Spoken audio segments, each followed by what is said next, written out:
대체되기 되게 쉬운 직업 중에 하나가 작가입니다. 창의적인 것도 얘가 잘 해줘요. 스토리, 세계관 이런 것도 잘 만들고요. 일반 사무직도 저는 좀 대체가 될 수 있어요. 그러니까 지금의 시스템 자체가 다 교육 시스템이 붕괴될 수밖에 없는 상황이 되죠.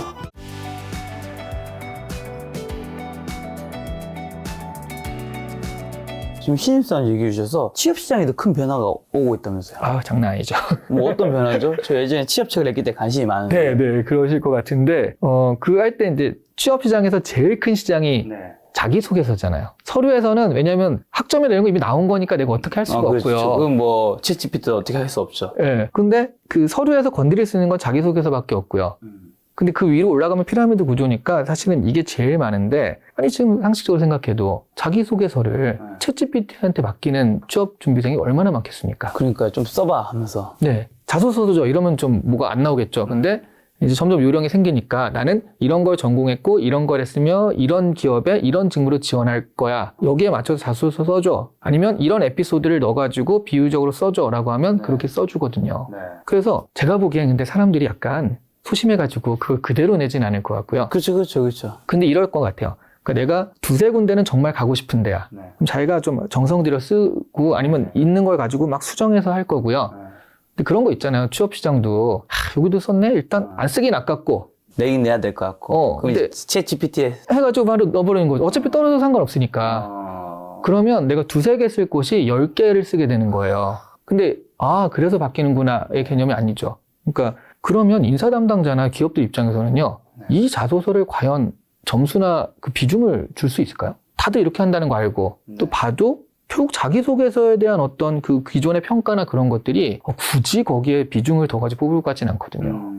다시 이력서의 비중이 높아질 수 있는. 그렇죠. 그러니까 경력이나 이런 거 보고, 그 다음에 면접에서 사실 물어보고 싶으면 물어보고, 이렇게 될 가능성이 되게 많고요.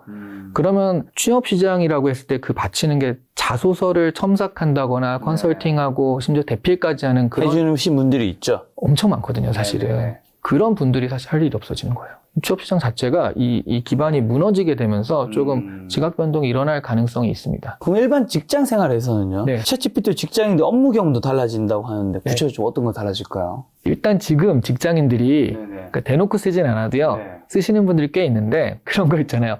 서류에 칸을 채워야 할 때가 되게 많잖아요. 그렇죠. 그렇죠. 근데 중요한 칸이 있고 덜 중요한 칸이 있어요. 그러니까 덜 중요한 칸이 있죠. 네. 그래서 가장 덜 중요한 거 내일 연차 쓰려고 하는데 연차 사유. 이런 거 있잖아요. 퇴사 사유 이런 거. 왜 퇴사하려고 그래? 그런 거. 그 다음에 의례적인 이메일 같은 게 있죠. 거래처에 뭐 잘 지내셨나 하는 그런 의례적인 이메일. 이런 것들도 전부 다 요걸 가지고 쓰고 있다라고 하고요. 점점점 그게 중요한 칸으로 옮겨가고 있어요. 옮겨가겠죠. 왜냐하면 더 정확해지고 할 테니까. 네. 그리고 또 하나는 이제 경험이 있으니까 가령 어떤 제안서가 있다. 제안 배경이나 이런 것들은 중요하지 않습니다. 어차피 비슷해요. 가령 챗GPT에 대한 제안이면 챗GPT가 요즘에 어떻다라는 걸 굳이 내가 다 하나하나 할 필요는 없거든요. 근데 이거 내가 채우려면 시간이 많이 걸리는 거예요. 이건 네가 써줘 해서 딱 채우고요. 그 다음에 그럼 구체적으로 내가 제안한 사업은 무엇인가? 이게 중요한 건데 이것도 처음부터 내가 해야지가 아니라 챗GPT한테 챗GPT를 가지고 사업할 수 있는 건 뭐가 있지라고 물어봐요. 그럼 몇 개 정리해 줄 거잖아요.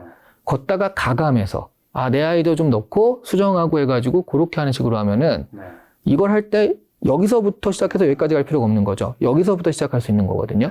그런 식으로 쓰고 있어요. 그러면 뭐 소설이라든가 스토리 이런 식의 뭔가 창의적인 분야도 가능한 거예요? 챗GPT가? 저희는 이제 작가라는 직업이니까. 어쨌든 뭔가 작가라는 직업은 사실은 소설이나 이런 것들을 하나의 세계관을 만드는 건데. 그래서 제가 이렇게 인터뷰를 하면 보통 이제 기자분들이나 작가분들이나 뭐 이러신 분들, 유튜버 분들 이런 분들이 이러다가 나도 대체되는 거 아니야? 라고 하시는데 사실은 대체되기 되게 쉬운 직업 중에 하나가 작가입니다. 그러니까 지금 창의적인 것도 얘가 잘 해줘요. 스토리, 세계관 이런 것도 잘 만들고요. 그런데 챗GPT는 결과물이 항상 평균 정도 됩니다. 평균이요. 그러니까 이 소설 같은 걸 만들어줘 하면은 뭐 우리 아이한테 들려주게 동화를 만들어줘.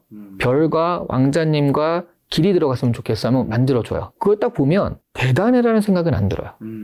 좀 뻔하네, 평범하네 이런 생각이 듭니다. 그러니까 평균이니까요. 그래서 그 정도는 나오거든요. 그래서 말씀드린 대로 소설이나 창의적인 걸 할 때도요. 자, 기본적인 세계관을 예로 만들고 거기다가 내가 창의적인 아이디어를 좀 덧붙여가지고 이걸 발전시키는 형태 이렇게 활용하시면 굉장히 이제 작가로서는 좋은 활용이 되는 것이고요. 그렇지 않고 얘가 써준 것보다 내가 더 잘 못 쓰겠다 하면 이제 도태되는 거죠. 네. 근데 그러면 이제 챗GPT 우리가 어떤 키워드랑 질문을 완전 똑같이 입력을 해요. 네. 그럼 당연히 다른 사람이라 해도 그런 맞춤형이 안 돼 있으면 똑같은 대답이 나올 수밖에 없잖아요. 아니요. 아닌가요? 달라요. 그러니까 내가 같은 질문에도 달라요. 왜냐하면 질문 자체가 구체적이면 비슷한 결론이 있겠지만, 왜냐하면 얘가 이렇게 뽑을 때 항상 똑같은 걸 뽑는 게 아니거든요. 하다가 한 번만 달라져도 이렇게 되면서 경로가 달라집니다. 예를 들면 완전히 똑같은 질문을 했어요. 그래도 답이 달라요. 똑같은 질문하면 답이 똑같아야 되는 거 아닌가요? 아니요. 조금씩 달라요. 그러니까 핵심 내용은 같을 수 있어도 표현이나 이런 것들이 좀 다르기 때문에 그래서 애매한 게 그거예요. 똑같은 질문 했을 때 똑같은 답이 나오면 그걸 딱 했을 때 그대로 표절이 되잖아요. 그렇지가 않은 거죠. 표절을 잡아내는 것도 되게 어렵고. 근데 어쨌든 그걸 물어봤을 때 대답이 나오면 크게는 이제 핵심 비슷하다 했잖아요. 그럼 뭔가 이게 어쨌든 내가 만든 게 아니다 보니까 뭔가 남의 자료를 도용했다든가 표절해서 완전히 벗어날 수 없는 그 애매한 지점이 있을 것 같아요. 왜냐면 비슷한 질문을 했는 사람들이 똑같이 책을 만드는데 내용이 다 약간 비슷한 거야. 그렇죠. 이게 과연. 근데 생각해보세요. 자기계발서의 내용이 그렇게 다 다른가요? 다르지 않죠. 핵심 비슷하죠. 그 안에 풀어내는 사례와 스토리가 다르죠. 시간 사용이 중요하다는 말을 표현을 이렇게 달리하는 거지 핵심은 똑같거든요. 맞아. 그러니까 나는 시간 사용이 중요해 라는 얘기를 하고 싶어. 그거는 하는데 그거를 가령 비행기랑 비유해서 쓰고 싶어 라는 식으로 그 아이디어를 그렇게 주는 거죠. 그럼 다른 사람들은 비행기랑 비유해서 쓴 사람이 없다라고 한다면 좀 독특한 아이디어가 나오는 거고, 거기서 이제 뭐 좀 더 다른, 그러니까 핵심 아이디어를 내가 가지고 있어 하면은 좀 더 차별이 되겠지만, 이런 식으로 사실은 이게 저작권 문제가 되게 많이 나와요. 제가 생각하기엔 이 저작권 문제에 걸릴 게 뭔가라는 생각을 좀 하긴 하거든요. 새로 생성된 거고. 근데 이 논리는 뭐냐면, 여기서 따오고, 저기서 따오고, 여기서 따왔으니까 저쪽에 저작권에 표절한 거 아니냐. 근데 우리가 작가이시잖아요. 책을 쓸 때 처음부터 끝까지 오리지널을 쓰는 건 아니잖아요. 정보들을 통합하고 그 정보들을 잘 배열해가지고 이렇게 쓰는 거잖아요, 보통은. 거기다 자기 인사이트 잠깐 넣고. 이게 챗GPT가 하는 거랑 뭐가 다르냐는 거죠. 챗GPT도 정보에서 이렇게 따와가지고 그거를 해서 새로운 서술을 해주는 거니까. 문제는 챗GPT는 그 따온 거를 어느 정도 따는지 우리가 모르잖아요. 모르죠. 근데 우리는 뭔가를 따오더라도 적절함의 비중이라는 건 있는 거잖아요. 그런 게 좀 문제가 되는 부분이지 않을까, 제 생각에는. 그럴 수 있죠. 그러니까 가령 제가 그 고양이를 예를 들었을 때 귀, 코, 입 하나씩 따오면 되는데 얘가 귀찮으니까 고양이 얼굴 전체를 따온 거예요. 그럼 이 얼굴을 어디서 본 건데 이렇게 될 수가 있는데 지금의 GPT가 그런 식으로 돌아가진 않으니까 사실은. 그래서 그런 부분이 있지만 사실은 저작권 문제로 들어갔을 때요. 저작권은 그 저작권에 피해를 당한 사람이 그 고소를 해야지 맞습니다. 이게 범죄가 성립이 되는 거잖아요. 내가 피해를 당한지 모르는 거예요. 내가 올린 인터넷 글에서 얘가 가져가는지 안 가져가는지 모르는 거죠. 그게 싫으면 인터넷에 글을 올리면 안 되는 거고요. 아무래도 약간 좀 저작권 부분에 대해서 약간 애매한 부분이 있네요. 그렇죠. 굉장히 애매합니다. 왜냐면 어쨌든 얘가 스스로 만든다기보다는 막 해서 딱 조합하는 거니까. 근데 저 고양이의 귀는 내가 그린 고양이 귀랑 되게 닮았는데 내 저작권이 하기도 되게 애매한 상태잖아요. 그렇죠. 그러니까 이게 특히 언어 모델은 더 그렇거든요. 그런 것들은 뭐 해결해 나가겠네요. 자, 그럼 챗GPT 때문에 아마 긴장하고 계신 분들 많을 것 같은데 가장 긴장하고 있는 지역군, 뭐 대표적으로 3개 정도 꼽아주신다면 진짜 조심해야 되는 분들, 아무래도 이런 거 알고 미리 조심하는 게 좋은 거니까요. 네네. 작가분들, 글과 관계된 분들은 당연히 그렇고요. 그리고 일반 사무직도 저는 사무직에서 빈칸 채우는 게 얼마나 많습니까? 서류. 그런 부분들을 좀 대체가 될 수 있어요. 전부 다 대체되는 거 아니지만 좀 대체가 될 수 있고요. 그리고 아마 가장 이거 나왔을 때 긴장하시는 분이 미디어 직군, 기자 그런 분들이 아닐까. 법조인도 되게 좀 위험하거든요. 그러니까 특히 미국 변호사들은요. 사례들을 분석해가지고 이 사례에 맞춰서 뭐 변론을 작성을 하거든요. 이거를 챗GPT가 가장 잘하는 거예요. 정보를 분석해서 거기에 대해서 얘기하는 거. 미국 변호사들은 뭐 우리 이번에 잘리는 거냐, 다음에 잘리는 거냐 이런 얘기를 하고 있다고 그러는데요. 지금 산업적 자체가 산업이 좀 완전 다르게 되겠다라고 할 수 있는 직업군을 대표적인 걸 뽑자면 저는 미디어 기자 쪽을 뽑을 수 있을 것 같아요. 말씀 들어보니까 아무래도 텍스트 기반인 그렇죠. 직업이 굉장히 위험한 거네요. 네. 그러니까 알파고 때만 해도 약간 블루칼라들이 많이 대체되겠다, 루틴한 그런 게 대체되겠다 했는데 얘가 왜 문제가 되냐면 야, 이거 사무직 다 날아가겠는데? 이런 생각을 하니까. 이른바 화이트 칼라 날아가겠는데? 이런 생각을 하니까 조금 더 그런 부분들이 좀 공포스럽게 공유가 되고 있는 근데 거죠. 저는 그런 생각 드는 게 챗GPT가 더 발달해서 더 나에게 맞는 또 더 정확한 정보를 줄 텐데 네. 그럼 우리가 이제 중고등학교, 초등학교, 고등기관에서 교육을 배우잖아요. 네. 근데 그런 것들이 굉장히 많이 무의미해지는 게 아닌가. 그래서 사실은 교육계도 엄청 바뀔 수밖에 없어요. 네. 이건 바뀔 수밖에 없습니다. 왜냐하면 뭐 구글이 바드한테 명령해서 문제가 됐지만 그 명령 자체가요. 그 제임스 웹 망원경을 9살 어린이가 알아들을 수 있게 설명해 주었거든요. 네. 지금 학교 교육이란 건 1600년도인가? 하버드 대학이 처음 만들어졌어요. 네. 그때와 되게 비슷해요, 지금이. 네. 그 300~400년 된 교육 시스템인 거죠. 아무리 좋게 잡아도요, 산업혁명 200년 전에 그 학교 시스템이 지금도 하는 거예요. 네. 그러니까 필요한 지식을 효율적으로 이 사람들이 다 빨리 암기해가지고 네. 톱니바퀴처럼 바꿔낄 수 있도록 그런 사람들을 양성하는 거거든요. 네. 그러다 보니까 한 교실에 막 30명씩 앉아 있잖아요. 맞아. 그러면 지식을 막 일방적으로 하면 그냥 외우면 되는 건데 네. 지금은 그렇진 않지만 이번에 내가 미분을 가르쳐야 된단 말이죠. 그러면 미분에서 얘기하는데 선생님이 얘기하는 이 미분의 수준을 알아듣는 사람이 30명 중에 몇 명이나 될까요? 지금도 못 알아듣겠습니다.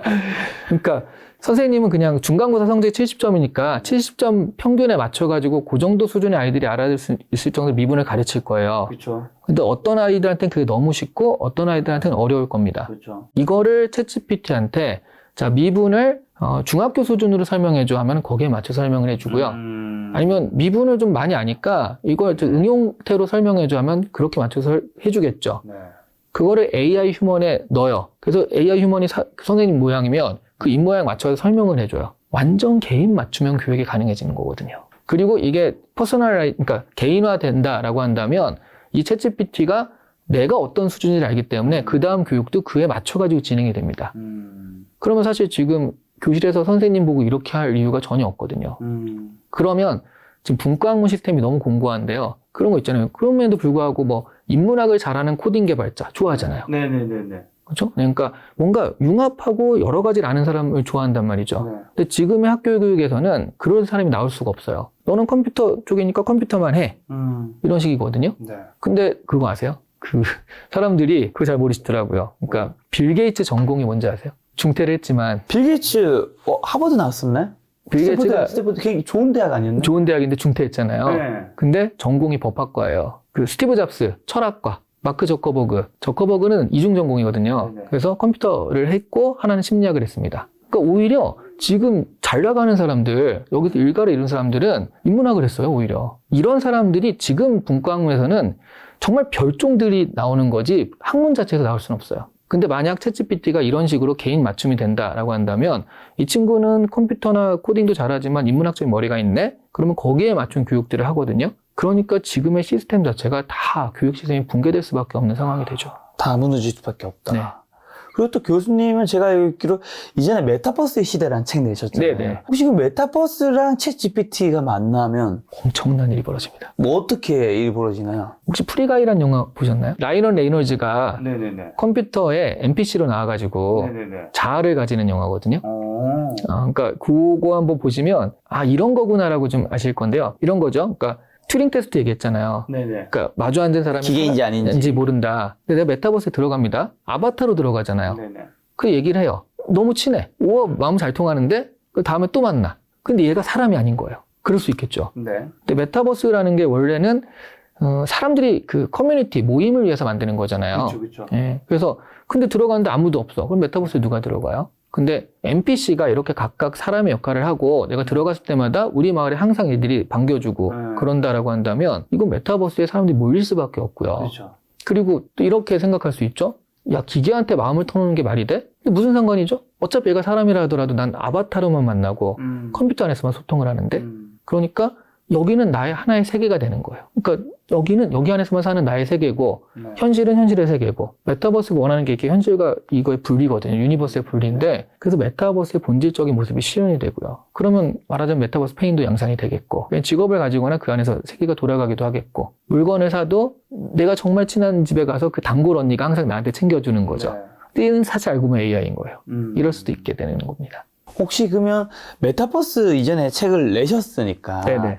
2021년에 메타버스 NFT가 얼마나 강풍을 불었고 네네. 또 많은 사람들에게 투자해서 손실을 줬는지도 아시잖아요. 네. 그러면 이제 이번에 그때 그런 경험을 또 다 갖고 계시고 이번에 챗GPT 책을 내셨으니까 네. 요 챗GPT는 좀 더 어떻게 될 것 같으세요? 그래서 제가 그때 메타버스나 NFT를 할 때도 네. 저는 이런 활용적인 관점을 얘기했지 투자를 꼭 물어보시더라고요. 네. 그래서 저는 장기적으로 보시라고 테마주나 이런 건 휩쓸리지 말고 라고 얘기했었는데 좀 비교를 하자면요. 메타버스 NFT도요. 이런 거예요. 우와 엄청 핫하대. 그럼 나 해봐야지? 없어요. 그러니까 실물이 아직 없어요. 메타버스라고? 야 신기한데? 그럼 들어가 볼까? 라고 해봤자 로블록스 제페토거든요. 게임이야 이게 뭐야 막 이런 정도. 그러니까 우리가 얘기하는 메타버스는 2024, 25, 26 그 정도에 오는 메타버스인데요. 그거를 이런 게 올 것이다 라는 것들을 왔다라고 받아들이니까 막상 내가 하려면 없었죠. 그러면 이제 대중들 입장에서는 그 내가 들어가서 뭘 하고 해야지 그게 비즈니스가 되고 이코노미가 돌아가고 돈이 돌면은 거기서 이제 기업들이 일어나고 투자한 것들이 뽑아지고 이럴 텐데 그런 게 없었던 거예요. 근데 챗GPT는 그 계속 얘기하지만 프로덕트 형태로 이미 나와 있는 거고요. 그리고 와 이런 거라면 나는 돈을 내겠다라는 사람들도 많거든요. 예를 들어 챗GPT가 유료화 모델을 한다라고 발표를 했을 때 그때 부동산 업자, 미국 부동산 업자들이요. 야, 나는 한 달에 $100라도 할 거야. 그렇게 얘기를 했어요. 왜냐면 미국 부동산은 한국 부동산은 아파트니까 사실은 소개할 게 많지 않아요. 다 규격화돼 있죠. 예, 어느 지역에 몇 평형 하면 다 알아요. 근데 미국 부동산 다 다르잖아요.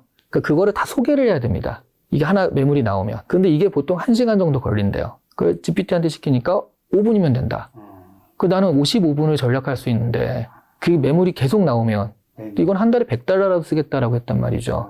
이미 이거는 프로덕트로서 상품으로서의 가치도 인정이 된 거니까 이거는 실체가 있는 거거든요. 이번에 뭔가 교수님 말씀을 들을수록 좀 오래 갈 것 같다는 생각이 좀 드네요. 네. 그래서 오래 가는 것도 빅테크 기업은 결국 살아남으니까 네. 안전하게 하실 거면 그렇게 하시라고 말씀을 드리는 거죠. 자, 그럼 앞으로 이제 챗GPT 쓸 수 있는 사람과 그렇지 않은 사람, 뭔가 사회적 양극화가 심해질 것 같다는 생각도 들어요. 네. 그래서 어떤 얘기가 있냐면 네. 이러다가 챗GPT한테 내가 대체되는 거 아닌가라고 네. 사람들이 되게 불안해하는데요. 네. 그거보다는 이렇게 이해하시면 돼요. 챗GPT를 쓸 수 있는 사람한테 대체된다. 그러니까 챗GPT는 도구입니다. 이 도구를 잘 활용하는 사람인 건데요.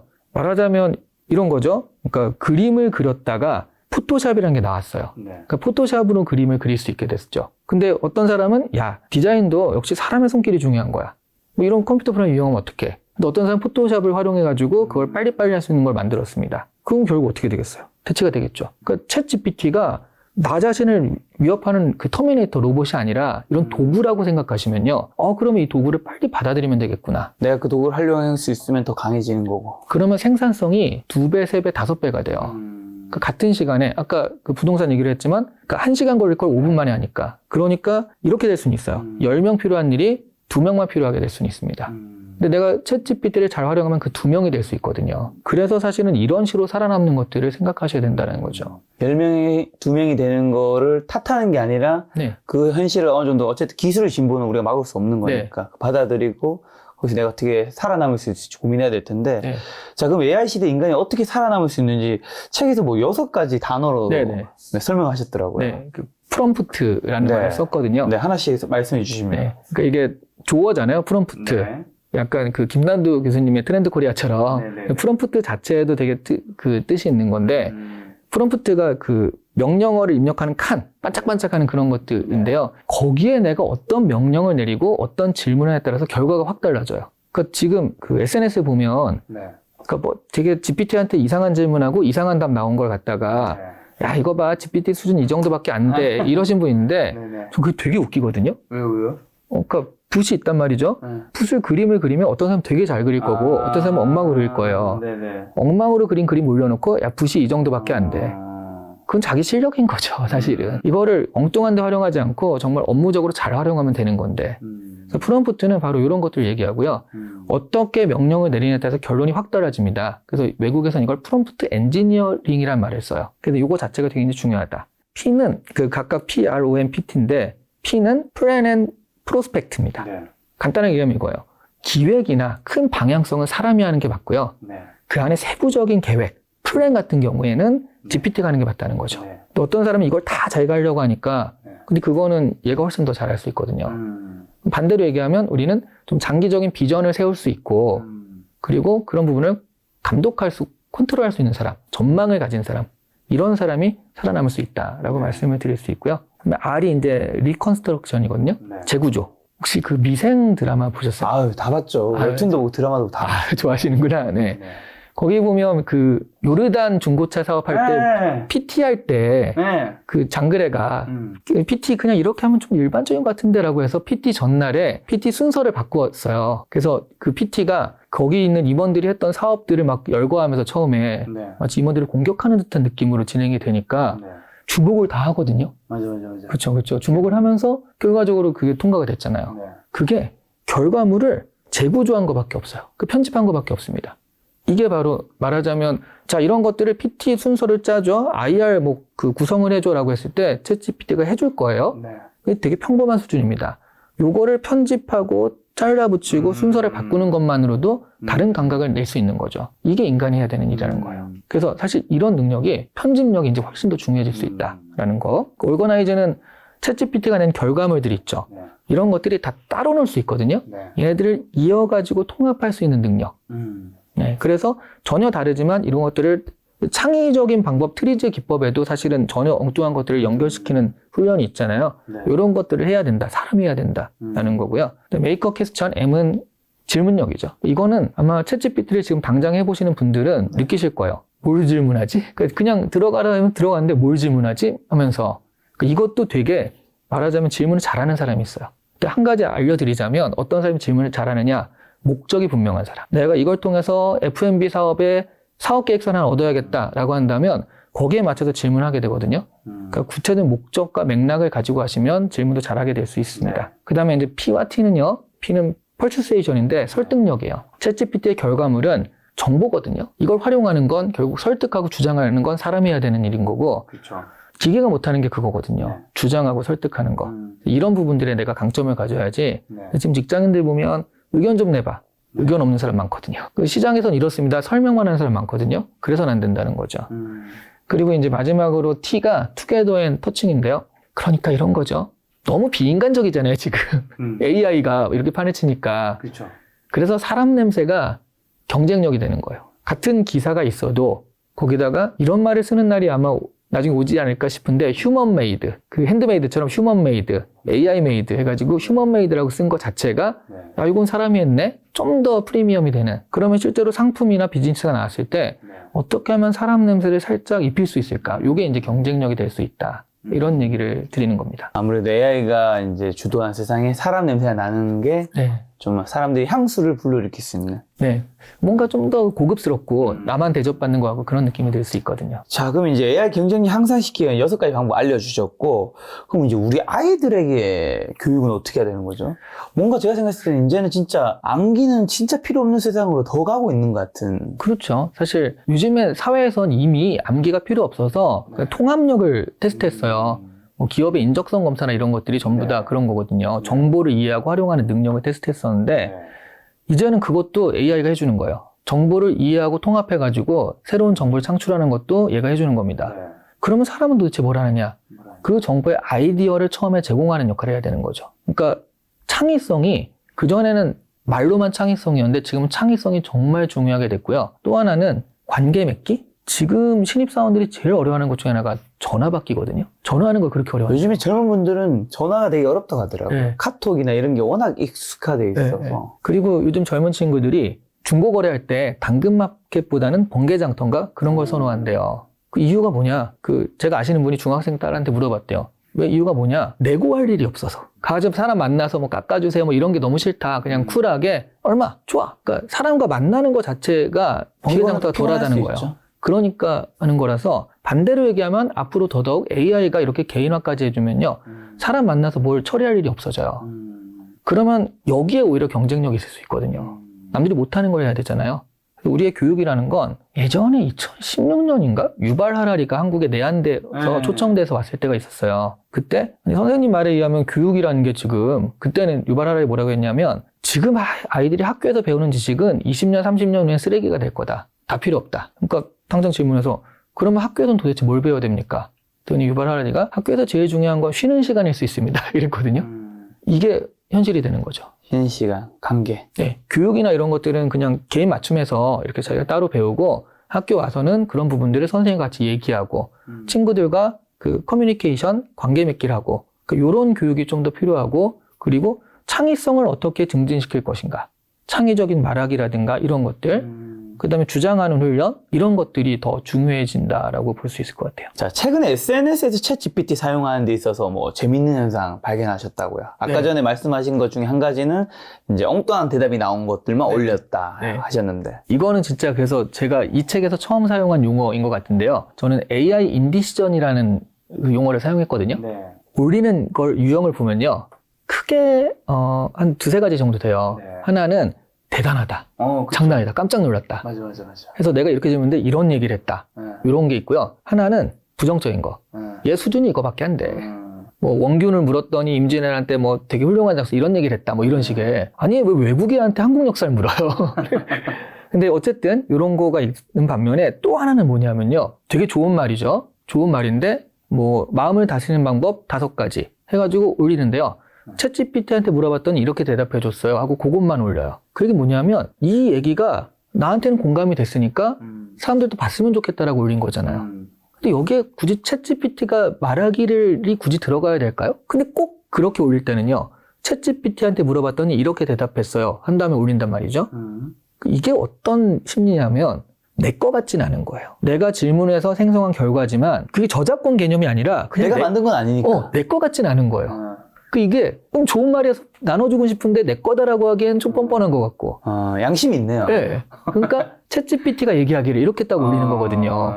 출처를 밝혀야죠. 이게 그냥 책임감에서 벗어난 것도 아니고. 근데 만약 내가 그런 글을 썼다면 굳이 뭐 그렇게 얘기하진 않잖아요. 어디서 인용해야지 이렇게 만들었습니다 하진 않잖아요. 이게 사실은 AI를 아직 도구로 생각하지 못하는 겁니다. 포토샵으로 내가 그림을 그렸으면 이 그림 내가 그린 거야 라고 말할 수 있잖아요. 근데 포토샵으로 그렸기 때문에 내 건 아니고 포토샵이 그려주기를 뭐 이런 식으로 하는 거나 마찬가지거든요. 이거를 자동적으로 그려주는 건 물론 다르지만 어쨌든 도구라는 개념이 생각보다는 그렇게 딱 와박히지 않은 거예요. 그럼 저는 이게 나중에 AI 네이티브와 그렇지 않은 사람을 구분하는 선이 될 수 있을 거라고 봅니다. AI가 너무 자연스럽게 도구화돼서 하는 아이들은 내가 명령해서 만든 그림이고 내가 명령해서 만든 내 음악이야. 그건 내 거지라는 개념을 가질 수 있는데요. 사실 지금의 그렇지 않은 사람들은 얘가 해준 건데 내 건 아닌 것 같은데 라는 개념을 가지거든요. 그럼 이 친구들은 되게 자연스럽게 쓸 수 있겠죠. 이런 사람들은 머뭇머뭇하면서 가능한 한 안 쓰려고 할 거예요. 여기서 경쟁력 차이가 날 수 있다라고 보고요. 그래서 AI 인디시전이라는 게 나타나느냐 안 나타나느냐가 사실은 AI 네이티브와 그렇지 않은 사람을 구분하는 선이 될 수 있다라고. 아무래도 새로운 도구다 보니까 네. 거기에서 거리감을 좀 느끼는 사람과 친밀감을 느끼는 사람이 나중에 좀 경쟁력의 차이를 불러일으킬 수도 있다. 그렇죠. 자, 그럼 교수님께서는 현재 어떤 부분에서 좀 챗GPT 도움 받고 계시고 그리고 챗GPT 좀 일반 개인이 효율적으로 사용하는 방법 좀 알려주신다면? 네, 일단 저는 제가 처음에 책을 만들 때 이걸 쓰려고 몇 번 해봤는데. 혹시 챗GPT가 썼나요? 아니요. 써보니까 제가 훨씬 잘 쓰더라고요, 아직은. 알겠습니다. 다행히. 네. 근데 저도 그렇지만 계속 얘기하는 게, 챗GPT가 나를 대체하는 거 아니라 생각을 하시는데요. 가령 저는 책을 쓴다라고 한다면, 책을 쓰는 분야에서 평균 나와요. 나는 얘보다 잘하면 되거든요. 그러니까 이걸 시키면 되는데, 그렇지 않은 분야들이 있죠. 그러니까 나는 책을 쓰지만, 뭐 사업을 한다면 사업 계획서 써라. 그럼 나는 평균보다 못할 거예요. 이럴 때 얘를 활용하시면 너무 좋습니다. 저도 사실은 내년에 좀 생각하는 사업 같은 게 하나 있거든요. 그러니까 얘를 활용해서 지금 사업 계획서 쓰고 있어요. 이건 제가 사업 계획을 원래 사업을 하고 그런 건 아니니까. 근데 얘를 활용하니까 중간 정도의 샘플을 가지고 시작하는 거나 마찬가지입니다. 제가 못했던 그런 분야에서 이런 것들을 좀 하면 좋다라는 거고요. 가령 뭐 제가 지금까 저는 강의도 좀 많이 하잖아요. 강의하는 거나 강의 구성하는 거 자체를 또 얘한테 맡겨봤더니 제가 더 잘해요. 근데 제가 못하는 게 PPT 만드는 거거든요. 근데 챗GPT는 아니지만 그런 AI 생성해서 PPT를 만들어주는 그 AI도 있더라고요. 그래서 요거는 한번 써봐야겠다는 생각을 합니다. PPT 그 그림을 만들어주는 거 있죠. 네. 이런 식으로 내가 잘하는 거 못하는 걸 분명히 해서 잘하는 거는 얘를 바탕으로 도움을 받고요. 못하는 거는 얘를 활용해서 중간 정도까지 그런 결과물을 가지고 조금 그 리컨스트럭션만 하면 되니까 이렇게 활용하시는 게 좋겠다는 거죠. 그럼 개인에게 있어 챗GPT가 좀 어떻게 좀 기회로 좀 다가오고 요거 수익화할 수 있는 뭐 방법 뭐 있을까요? 지금 그 외국 유튜버를 봐도요. 네네네. 그런 영상 많이 올라오거든요. 저는 한국 유튜버만 그런 줄 알았어요. 근데 외국도 그렇더라고요. 뭐요? 챗GPT로 한 달에 3,000불 벌기. 뭐 이런 거. 진짜요? 네. 근데 뭐 사실은 그거는 뭐 네. 챗GPT로 유튜브 영상을 자동 생산해서 그런 것들을 가지고 조회수를 노리자 뭐 이런 개념이에요. 뭐 인스타나 그렇고요. 그러니까 얘가 대본을 써주다 보니까 네. 그런 영상 같은 경우도 영상을 네. 자동으로 만들어주는 것도 있잖아요. 그래서 이런 것들이 되게 많이 나올 수 있거든요. 게다가 그것도 가장 핫한 이슈에 대해서 네. 나는 잘 모르지만 핫한 이슈를 건드리면 또 네. 올라가니까 네. 그런 식으로 해서 현재는 하고 있는데 저는 사실 개인들은요. 그러니까 우리가 살아가면서 서류를 채우거나 글을 쓸 일이 굉장히 많습니다. 그러니까 오죽하면 글쓰기 강의 같은 것들이 사실 표현의 대표적인 두 가지가 글쓰기, 네. 그 다음에 말하기죠. 그렇죠. 네. 근데 이 말하기는 어쩔 수 없이 지금 내가 해야 되는 네. 거지만 글쓰기를 해결해 준다라는 게 그리고 글쓰기는 보다 공식적인 일이 많잖아요. 항상 서류 남겨야 맞아, 되고. 맞아. 그러니까 사실 말하는 것보다 좀 더 신중해야 훨씬 되거든요. 글쓰기가 업무와 관련돼 있죠. 네, 오래 남고 그리고 얘가 이걸 대신해 준다라고 했을 때 우리의 생활에서 얘를 활용했을 때 편해지는 부분이 엄청 많아요. 그 잠깐 말씀드렸지만 저 이 책을 이제 내주시기로 출판 사장님이 결정을 했잖아요. 그래서 제가 감사 편지를 썼습니다. 챗GPT로. 귀찮아. 그래가지고 GPT한테 정중하고 친근하지만 유머 하나만 넣어서 써줘 했더니 그럴듯하게 나왔어요. 또 보냈습니다. 그걸로. 이런 식으로 자기 생활에 얼마든지 갖다 쓸 수 있거든요. 네. 출판 사장님 별로 안 좋아하시네요. 근데 저는 진짜 챗GPT를 사용을 하는 사람들의 역량에 따라서 네. 진짜 본인의 삶에서 굉장히 많은 활용이 될 수 있을 것 같다는 네. 생각이 드는 게 저도 요즘에 챗GPT 그걸 보면서 제가 뭔가 하고 싶은 게 있거든요. 그럼 거기에 이제 뭔가 제가 생각을 해야 되잖아요. 그렇죠. 작가든 어떤 분야든 뭔가 처음에 누구나 백지에 뭔가를 적는다는 게 참 힘든 일이에요. 네, 백지가 아니라 조금 적혀져 있고 내용이 거기서 변환을 하는 거 굉장히 쉽거든요. 맞습니다. 수정하는 게 훨씬 네. 쉽죠. 그래서 저는 뭐 예를 들면 제가 발표를 하든 강의를 하든 뭐 영상을 찍든 뭔가 챗GPT 어떤 주제에 그냥 구체적으로 딱 던져서 나온 걸 가지고 업그레이드해서 뭔가 하면 맞습니다. 뭔가 어쨌든 그건 저뿐만이 아니라 크리에이터뿐만 아니라 일반 개인들도 네. 학교에서 발표, 회사에서 발표, 네. 뭐 기타 등등 많잖아요. 네. 그런 데서는 손쉽게 우리가 좀 쓸 수 있는 게 아닐까. 맞습니다. 잘 쓰고 계신 거예요. 잘 써보도록 하겠습니다. 네. 거기서 수익 창출 되면 제가 나중에 그 인증 영상 한번 올리도록 하겠습니다. 자, 그럼 마지막으로 챗GPT와 인간의 관계는 좀 어떤 식으로 발전하고 정립되어야 하는지, 그리고 인간에게 챗GPT란? 제가 이 책의 마지막에 에필로그 제목이 그거예요. 너 나의 동료가 되어라. 그 우리 원피스 대사인데. 원피스의 그 유명한 대사. 얘를 적대하시는 순간 당할 수가 없어요. 한 분야 빼놓고는 다 나를 이기는 애들이거든요. 그러니까 얘를 당할 수가 없는데 얘를 나의 동료다, 내가 도움을 받는다라고 생각하면 내 분야에서 도움을 받을 뿐더러 그렇지 않은 다른 분야에서 모두 도움을 받을 수가 있습니다. 그러면 이 친구가 나타났을 때 이 친구의 장점은 뭐고 단점은 뭐고 어떻게 활용하는 게 좋은지 그걸 알아가지고 동료로 삼는 게 좋지. 저게 인간의 일자리를 위협해, 뭐 나쁜 놈이야 라고 하면 안 된다는 거죠. 저는 이 도구를 정말 우리의 친근한 동료로 삼았으면 좋겠다. 그런 관계가 되었으면 좋겠다. 그럼 우리 각자의 생산성도 높아지고 그 생산성 남는 시간에 또 우리 휴식도 하면서 인간다운 삶을 또 누릴 수가 있거든요. 그렇게 삼았으면 좋겠다고 생각해요. 교수님 말씀드리니까 예전에 우리 한 20년 전쯤에 뭐 인터넷 시대가 시작되고 그 다음에 모바일 시대가 시작되면서 정말 새로운 산업이 탄생하고 시가총액이 엄청난 기업들이 생기고 거기서 일하시는 분도 많이 생겼는데 이제 시대가 AI 시대로 그렇죠. 가는 거를 대표적으로 보여주는 게 이제 몇 년 전에는 우리가 할 수 없는 알파고였지만 그렇죠. 이번에는 우리가 체감할 수 있는 챗GPT가 되지 않을까. 바로 오늘 저녁부터 내 생활에 넣을 수 있는. 그리고 그 시대에 살아남으려면 그거를 도구로서 멀리하는 게 아니라 내가 한번 활용해보는 도끼질 한번 해본다면 오늘 한번 챗GPT 요 영상 보시고 시청자분들 한번 검색해보고 한다면 그리고 또 메타버스나 NFT는 되게 기술적인 게 필요했어요. NFT 뭐 그림을 사는 것도 어려웠잖아요. 근데 얘는 질문만 하면 되거든요. 얘한테 필요한 건 질문을 내가 어떻게 잘해가지고 내 결과를 잘 얻어내느냐 이런 거라서 활용하는 방법도 사실은 경험치가 쌓이면 되게 쉬워지는 겁니다. 알겠습니다. 교수님, 그럼 마지막으로 저희 시청자분들한테 하시고 싶은 말이랑 그리고 어쨌든 이 변화의 시대에 생존하지 못하는 사람들도 많잖아요. 어떻게 하면 그 변화의 시대에 잘 살아남을 수 있을지. 한마디 해주신다면. 근데 그거는 사실 저는 우리 김 작가님이 훨씬 더 왜냐하면 제가 이제 김 작가님을 예전에 그 책도 많이 내시고 그러셨잖아요. 그래서 유튜브를 처음 시작하실 때만 해도 사실 그렇게 일찍 2012년부터 시작하고 그런 건 아니잖아요. 2018년 10월 29일 첫 영상 올렸습니다. 그때가 이제 그 유튜브가 막 새로 막 만나면 뭐 해야 된다 뭐 이런 시기고 맞아요. 직장인들의 2대 거짓말 중에 그때 그 말 나올 때쯤이었어요. 난 퇴사할 거야. 나 유튜브 할 거야. 이게 2대 거짓말이었잖아요. 서로 말만 하고 아무것도 안 하던 그 시대 사실 내가 작가 커리어도 있지만 이거로도 시작하셔가지고 이렇게 지금 엄청난 저기 보니까 골드 버튼이 뭐 번쩍번쩍 빛나던데 이런 게 변화하는 시대를 잘 받아들이시고 그거를 하신 거잖아요.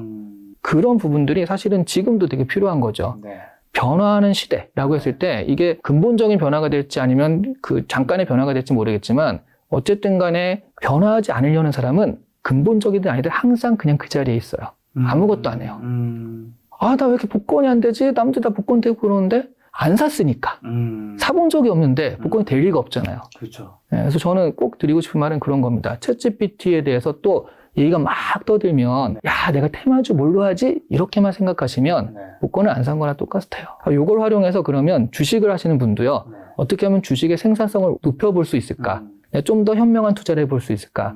분석이라고 하죠. 분석도 얘를 통해서 어떻게 잘할 수 있을까라고 하면 주식의 투자 결과도 달라질 수 있거든요. 이렇게 얘를 잘 활용하시는 방법, 그러니까 한 발짝만 나가보시라. 우리 또 그 사례가 또 김 작가님처럼 이렇게 확 잘 될 수 있으니까 그렇게 좀 마지막으로 말씀드리고 싶어요. 알겠습니다. 그 새로운 시대를 이해하는데 GPT의 제너레이션 요 책 보시면 좀 도움되지 않을까 싶었습니다. 오늘 만남의 손님은 이시안 교수님이었습니다. 지금까지 여러분 소중한 시간 함께 해주셔서 정말 감사합니다. 오늘도 김 작가였습니다. 고생 많으셨습니다. 네, 감사합니다.